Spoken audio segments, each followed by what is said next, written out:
Hello, my name is Joshua. Welcome to our series on artificial intelligence. The series is primarily aimed for attorneys, judges, and legal staff who need to quickly get up to speed about artificial intelligence and understand how this technology is shaping the future of legal practice. All right, let's start at the very beginning. What is artificial intelligence? Now, there's a definition that I see thrown around a lot, and it goes something like, artificial intelligence is a technology that thinks and makes decisions like a human would make and think. Even as good of a working definition as that is, I would submit to you that there's actually a more common, a more accurate way that folks use the term artificial intelligence. And that is to use it as a sort of placeholder for emergent or futuristic technology.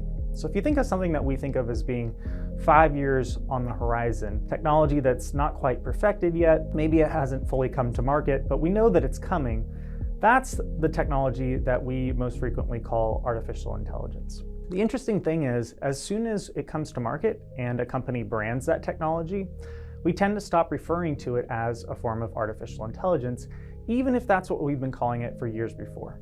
So I'll give you some examples. If you have a smartphone or a smart speaker at home, say a Siri or an Alexa, that used to be a form of artificial intelligence until Apple and Amazon branded those products. Now, we just call them Siri and Alexa.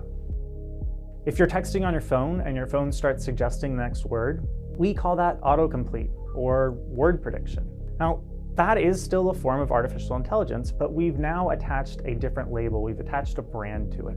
If you're driving in your car and the map says, hey, by the way, there's an accident up ahead.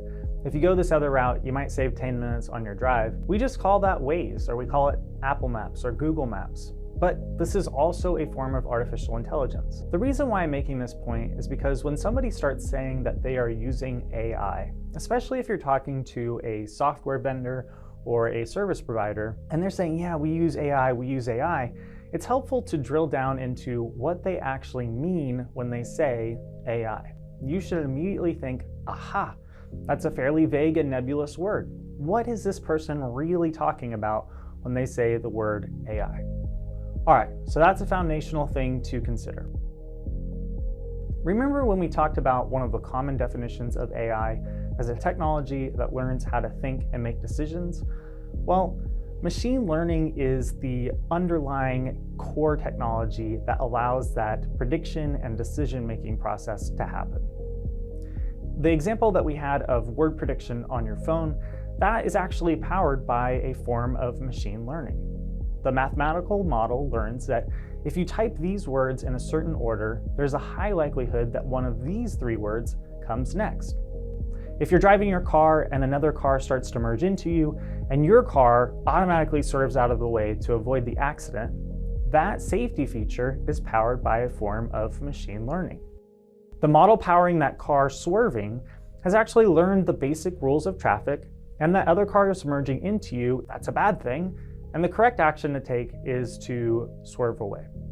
The takeaway here is that machine learning powers so many different technologies that we use on a day-to-day basis.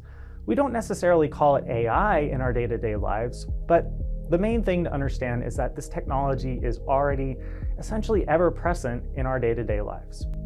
All right, that's it for this video. If you enjoyed this conversation, please tune in for the next one. We're going to dive into talking about training ChatGPT. We'll demystify what does it mean when we're talking about tokens and predictions and all that other stuff. And we'll talk about how ChatGPT learns and functions.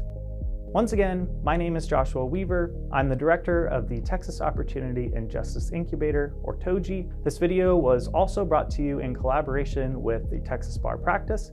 If you'd like to learn more about either TOJI or Texas Bar Practice, you can visit us at txoji.com or texasbarpractice.com. Thanks for watching, and tune in for the next one.